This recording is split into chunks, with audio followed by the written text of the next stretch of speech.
The John Galliano High and Low documentary dives into the rise, fall, and redemption arc of one of fashion's most talented, yet controversial figures. The film reflects on Galliano's meteoric career, marked by groundbreaking creativity and scandal, while also addressing the broader issues like the pressure of fashion fame, addiction, and cancel culture. And in today's video, I want to talk about my takeaways from just watching the John Galliano documentary. So John Galliano is hands down one of the best modern couturiers and fashion designers. That is just common fact. I think everyone knows that at this point. But I think since what happened at Dior, people have felt like he's kind of been under the radar. Of course, he went to Oscar de la Renta. He eventually went to Maison Margiela, where he is now. And recently, because he had the very viral couture show at Margiela, everyone was talking about it. It was huge on TikTok. He even did an interview about this collection on Vogue. It now seems like there's this industry push to bring Galliano back into the forefront of fashion. We have seen so many things happen, from an article that came out in The Cut, which essentially talked about how they intended for John Galliano to be the theme of the last Met Gala, but for many different reasons, including how controversial it would be, they thought it would be best to kind of give it more time. We've seen him do a lot more interviews these days. He had 2 amazing interviews that came out via System Magazine's YouTube channel. There was an interview where he just talked about some of his work and ideas, and then there was a masterclass with MA students, which was really good. And I really appreciated watching these because it's always great to get an insight into the process of someone who is a creative genius. And that's also why I was such a fan of the collections that John Galliano did for Margiela during the lockdown, the Swalk 1 and Swalk 2 collections. I actually preferred those 2 collections to the viral couture collection that Galliano put out semi-recently, funny enough. Then recently, we heard rumors of John Galliano potentially joining Dior and Fendi, as he won't be renewing his contract at Margiela. And as if that wasn't the end of, all the Galliano pushes and Galliano going back to the top of fashion and kind of that rumor going around, we saw John Galliano, after many, many years, be a nominee for Fashion Designer of the Year at the British Fashion Awards. In the interview with Sister Magazine, John Galliano talked about one of the big reasons why he wanted to make the documentary was because he wanted the younger generation to be aware of his story and know about his work. And I found that quite interesting because I was wondering, does John Galliano feel like the younger generation is not too familiar with him? And was he kind of trying to make sure that his name is still in the zeitgeist when it comes to fashion? Because I think, especially with this viral collection, I think that John Galliano is definitely a name that a lot of people talk about these days. Now, before actually watching this documentary, from friends and other people, I heard murmurings that this documentary just kind of seems like PR for John Galliano and trying to clean up his image. So I did try to go into, the documentary with an open mind, but something that I definitely did not expect watching a documentary is how much of a focus they had on 2 key themes. The first key theme was, of course, the anti-Semitic comments that he made, and he was really, really talking about it a lot and addressing it, which very much surprised me. I thought they would just wash over it in the documentary, but really, that was actually one of the main focuses. And the second main focus was really talking about this idea of cultural appropriation and what does that mean versus when Galliano was designing and now, and can designers kind of design in the same way that they did then and now. And to start with that conversation, I definitely think that a big change that we've seen in the way fashion design is, the fashion industry, is that the audience of people that consume fashion, and when I say fashion, I mean fashion with a capital F, the runway shows, the red carpet event, is definitely a lot broader than, the 80s or the 90s, or even like the really, really early 2000s, because of things like social media. So it means that back in, 50 years ago, 60 years ago, whenever, designers could kind of design in a vacuum and kind of just take things from whatever country without considering the context to what they're taking. And no one cares, because for the most part, the people that were consuming that kind of fashion were upper class people in Europe that had no connection or understanding of any of the things being referenced from the likes of China or Japan or, countries in Africa, Egypt, ancient Egypt, all that sort of stuff. And so there is, in defense of Galliano, a conversation where you can say that a lot of designers then, they weren't pushed to actually understand things on a deeper level. And I think, and it did show through this documentary, one of John Galliano's biggest issues, in my opinion, as a designer, for as amazing and sensational as he is, and definitely a legend without a doubt, is that he doesn't look at things deeper.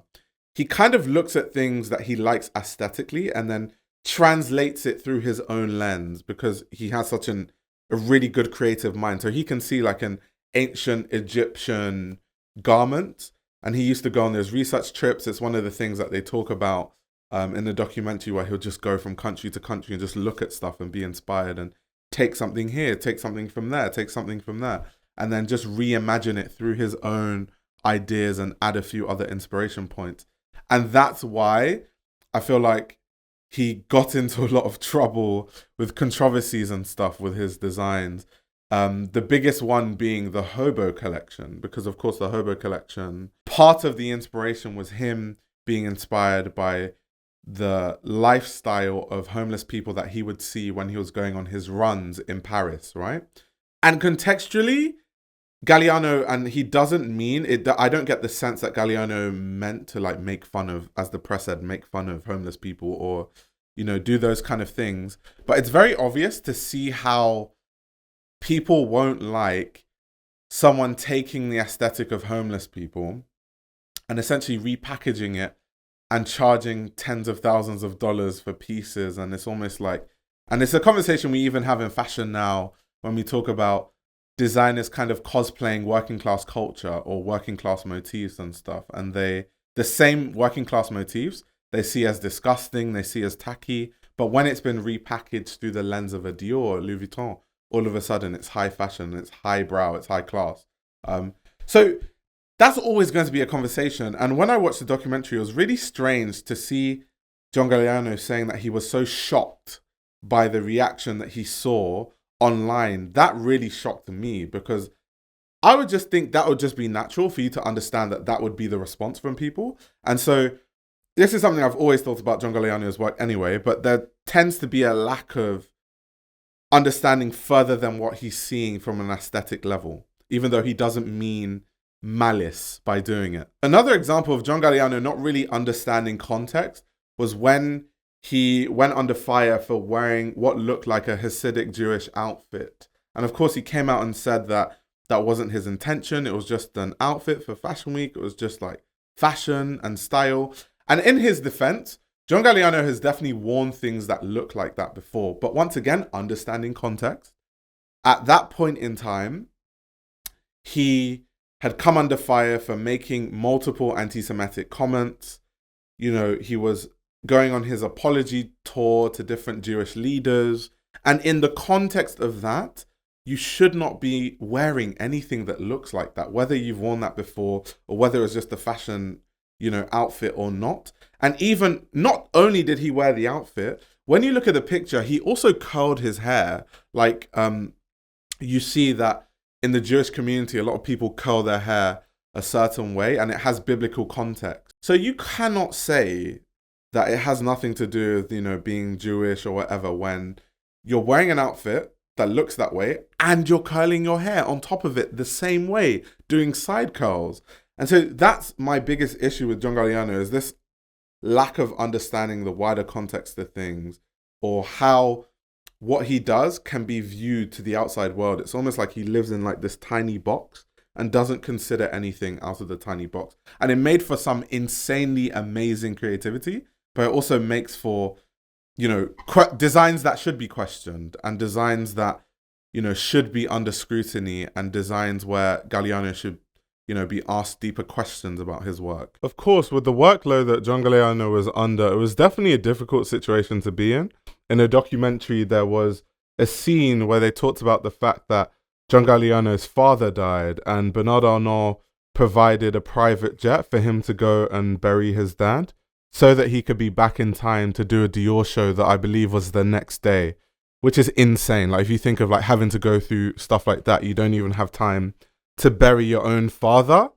It's insane. And that's more of a reason why I'm saying that John Galliano needed a strong support system around him, which I just don't think he had. I think he had a bunch of enablers and people that weren't really going to help him be a better version of himself as a person. Something else that also stands out to me when it comes to Galliano and the way he references things is I think that he could still reference all the same things, but if he had the deeper context, he could touch on those things. And I think that is what would enable him to avoid the backlash that comes with it.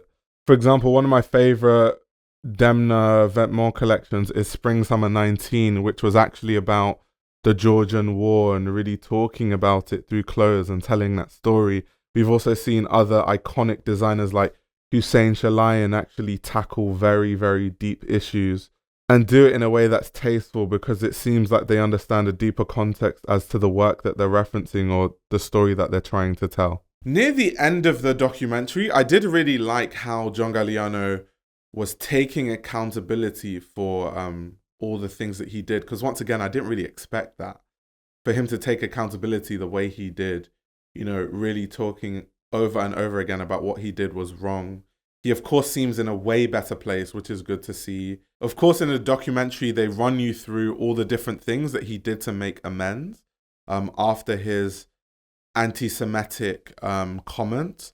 So they talked about how he was taught about the Holocaust by a rabbi. They talked about all the Jewish leaders that he apologized to. They talked about him going to rehab. They talked about the fact that he's been sober for over 10 years. They talked about all these things, right? And I think, unfortunately, one of the reasons why John Galliano self-destructed, apart from, of course, as they show in the documentary, his addiction to alcohol and all the terrible things that would come from John Galliano drinking alcohol. In the documentary, they talk about the fact that John Galliano would get drunk and he would go to hotels and just absolutely trash hotels and destroy everything, and they would have to always pay for the repairs. Or the fact that John Galliano would just get drunk and start peeing on people, which is insane. Or, you know, all the anti-Semitic comments he made, which I was very happy that they mentioned that there were 3 different recorded incidents with evidence, because a lot of people like to act like John Galliano's anti-Semitic comments were a singular thing, but actually he did it over and over and over again. So it wasn't like a singular spout of anger or whatever, or frustration, as people like to make excuses for. It happened on multiple different occasions. And I'm so happy that they even gave evidence and video footage of separate incidents in the documentary. And you can see from the interviews that they did with John Galliano's friends around him exactly why he thought that behavior was okay, or there was no one to really hold him accountable for his actions back then until things just went so bad. He had to be forced to contend with all the things that he had done. For example, they did an interview with Naomi Campbell during the documentary that rubbed me the wrong way, because they asked Naomi Campbell, have you watched any of the clips from the anti-Semitic comments? And she said, nope, I'm never going to watch it because that's not John Galliano. And in my head, I was thinking, that's crazy.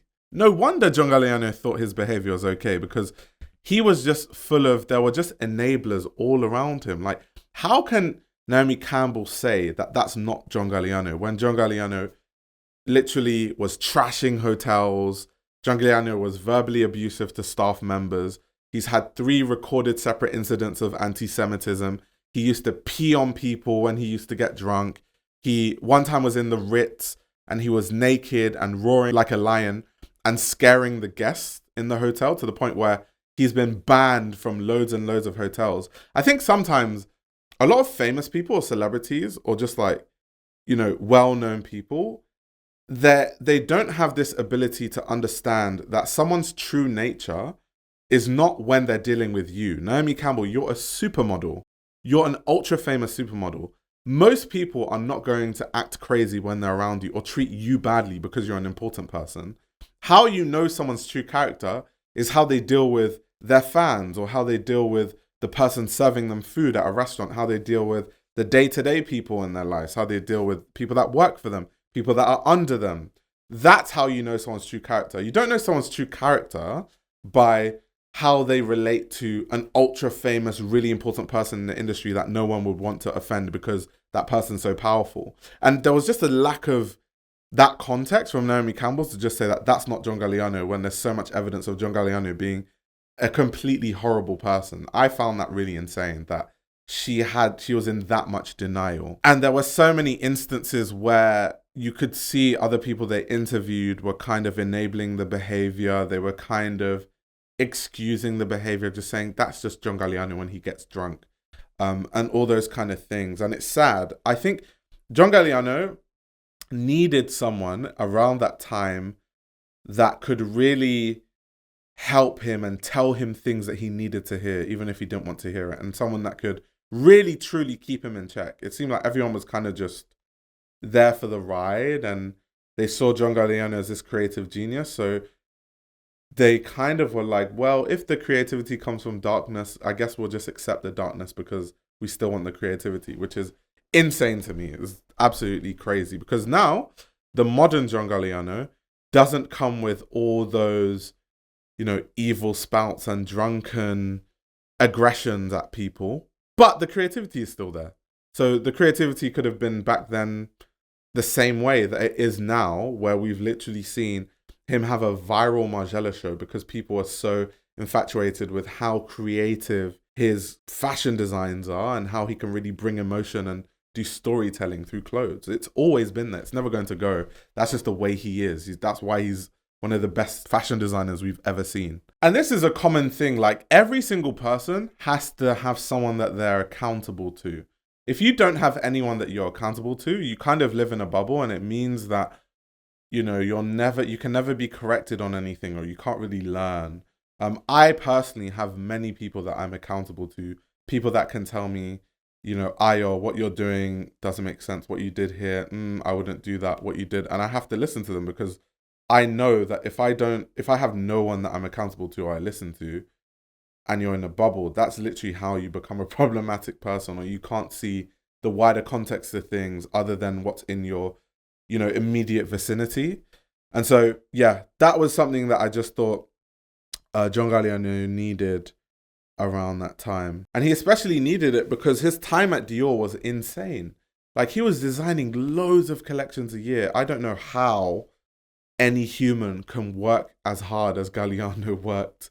Like, the sleepless nights, like designing like damn near 30 collections a year is insane across what he was doing at Dior and also for his namesake label, John Galliano. And that's why he needed that support system, and that's why he needed people to be accountable to and people that could help out in a way. And unfortunately, he didn't have a strong enough support system. And so with that being said, my conclusions for this documentary are that I would have preferred if they touched on his work a bit more in terms of, a lot of the collections that I really love, him talking about the ideas really behind it and like the design techniques that he talked about. I do like, in some interviews and stuff, he started to talk about technical things, in his interview with Sister Magazine, he was talking about how much he loves Madeleine Vionnet and how much he learned just learning about how different cuts of the grain, can change completely how a fabric moves or sits. I love, learning about stuff like that, right? But the documentary, they seem to be talking about his work and the history of his work with the ultimate intention and through the ultimate lens of talking about cultural appropriation and how he made amends after his anti-Semitic comments, and also how he kind of self-destructed to get to that point in the first place. So yeah, that being said, let me know if you've watched the documentary and what your thoughts are. Don't underestimate the power of Anna Wintour in bringing Galliano back to Dior or Fendi, because she's the reason why he first went to Oscar de la Renta and eventually ended up at Margiela. If you haven't watched the documentary, I would say it's a very good documentary to watch. It's available on Mubi's website. So you could just pay for a 1-month membership, watch that. You can also watch the Sabato de Sano Gucci documentary that's quite short, maybe 20-30 minutes. And then you can unsubscribe after you've watched those two things. So yeah, I'd like to know your thoughts on what you thought on the documentary if you've watched it. And if you haven't watched it, my apologies for all the spoilers.